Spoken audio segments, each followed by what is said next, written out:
Welcome back. All right, we're going to continue with the resizing array assignment. We did the review of list and array list, and now we kind of have that in our head, so we are ready to create our own array list that will be mirroring the array list, but we're going to write the methods to do the work. So the first thing you want to do is come to that second quarter under Resizing Array and download the shellcode zip folder and unzip that. When you do that, you'll get three files: the MyArrayList driver, MyArrayList, and list interface. So the driver is ready to go. It's up to you to write MyArrayList. So first you'll notice public class MyArrayList. You'll see the angle brackets, but instead of an E, you're going to see any type. So whenever you see any type here or in the interface, you want to be thinking that, or you can be thinking that it is taking the place of this capital E. Capital E. We could have actually used the letter capital E, but instead it's using the word any type. So any object type, any object type. So we can see straight off that MyArrayList is implementing the list interface. So this list interface is not this list interface, because this one is just list.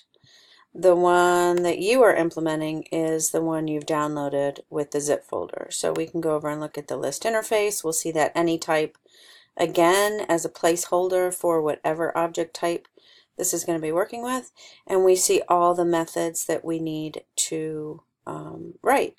So in the MyArrayList class, because it's implementing that list interface, it is agreeing to write all these methods. So these will look similar to the list interface. On purpose, we are trying to simulate the array list. Okay, so so first it was the any type and getting used to that. So let's see. So when we want to double the capacity or cut the capacity, so when we looked at this example and I walked through the debugger, we saw that the underlying array structure was increasing in size.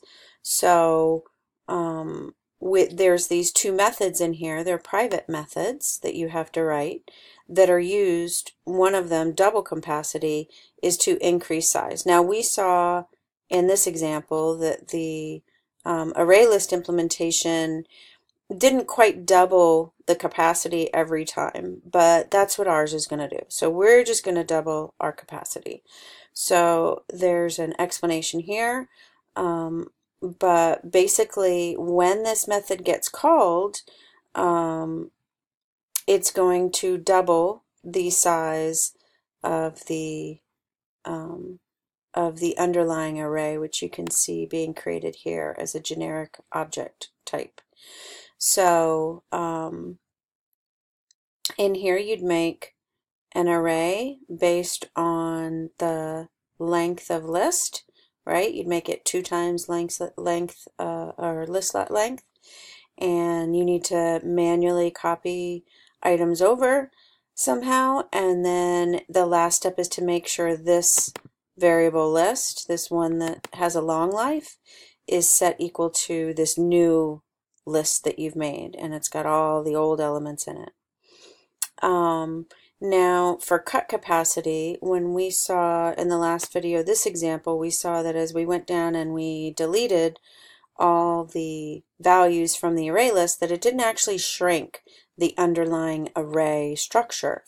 So it turns out the array list method, or array list class, sorry, has a method called trim to size that you have to manually call in order to trim the underlying array structure of the array list. So rather than having a method that we have to call separately with MyArrayList, meaning yours, we're going to automatically cut capacity, and this is a common solution, one common approach for a resizing array, is that when we reach about 1/3 of capacity, so if I have an array that's been doubled to 20, but I only have 5 elements in it, then I'm going to go ahead and cut the size of the underlying array from 20 to 10, because that's plenty for the 5 that I have in there, and it's plenty for some more growth.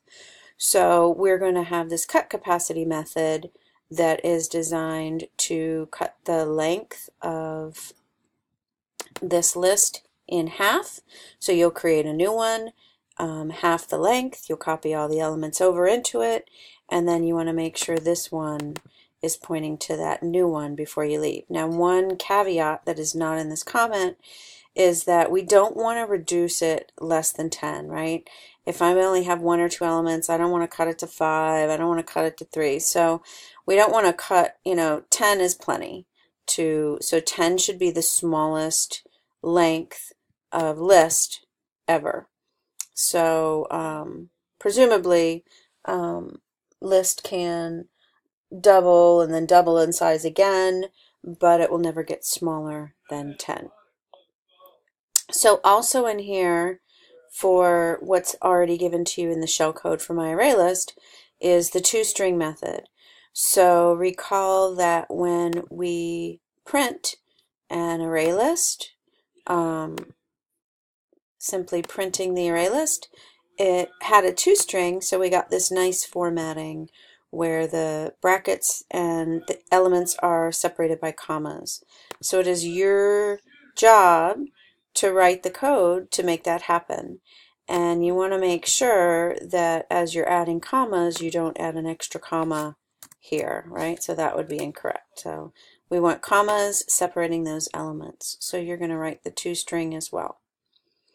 In addition to those things in MyArrayList, you have to go to the list interface, and you could copy and paste all these method headers right into MyArrayList, because it's your job to write all these methods.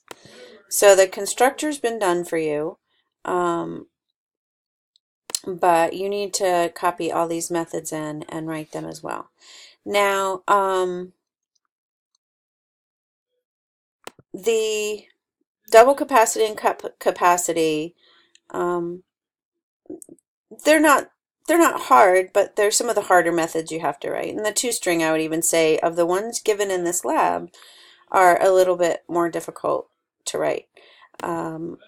In here, there's quite a few that are quite easy. So, for example, size, when we called to get the size of an array list, when we call that method, it merely returns how many actual elements we have in the array list.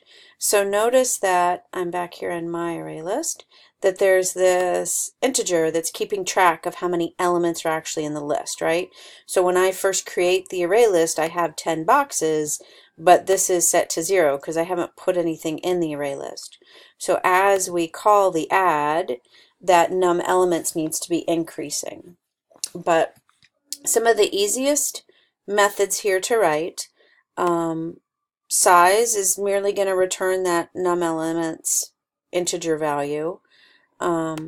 Add is supposed to just add at the end of the list, which is quite easy actually, because this is, if the size is 0, if I tell you to just add and I don't tell you where, you'd add it at 0, and you need to increment this variable to indicate that now there's one thing in the list. Next time I come back into add, this will be a 1, and that's actually the index I want to add to. So I can use this to help me add, because remember, an add is really like an append. It adds to the end of the list. So this method should be relatively simple to write. I can go straight to the box, add the element, and increment num elements. This is merely returning that variable num elements that hopefully we keep track of carefully. Set. Set will replace an element that's already there. So I already have to have some element at this index, and I'm really merely replacing what was there before. So I don't need to increase num element, I just need to replace whatever's there with this value. Get should be simple. It's merely returning the element at the box that asks for. So it's this add and this remove that are more difficult. And the reason they're more difficult is because with an array list, remember what happens is when you added a certain index, you have to shift everybody to the right over. When you remove at a certain index, if it's in the middle of the list, you have to shift everybody over. So when we went through this numbers and I had the debugger up and we could see all the values being pulled back, that shifting you have to write now in your MyArrayList. So when you write these methods, it's fine to go to this index and really removing an element. There is a way to do it more formally, but really if I write, I can put a null in that box, right? But I don't want this array to have all these nulls in between. Then what I have to do is go to the right, and if there's an element there, I need to pull it back. And I need to keep doing that till I hit the end of the list. So keep that in mind, that it is up to you to do the shifting with an add. Oh, sorry, I think I was talking about remove, but I was pointing up here. So just now I was talking about remove. With add, before I can put this item in there, sorry, I need to shift everybody else over to the right, and then I can put X in that element. I don't know what I was thinking just now. But the remove, when I tell you to remove, you can put a null in there and then move everybody else over. Okay, hopefully that didn't get too confusing there. But so add and remove are tougher, so maybe start with all these other methods first. And maybe go over here and do the double capacity and cut capacity and toString first. And maybe end with this add and this remove, because that shifting takes a little bit extra thinking.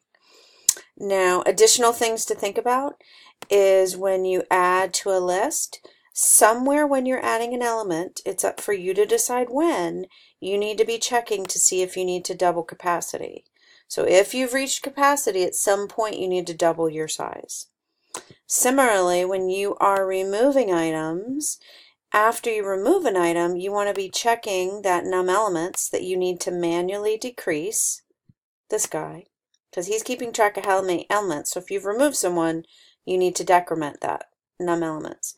And then you need to check if you need to cut capacity or not. So you can call this method conditionally when you want to.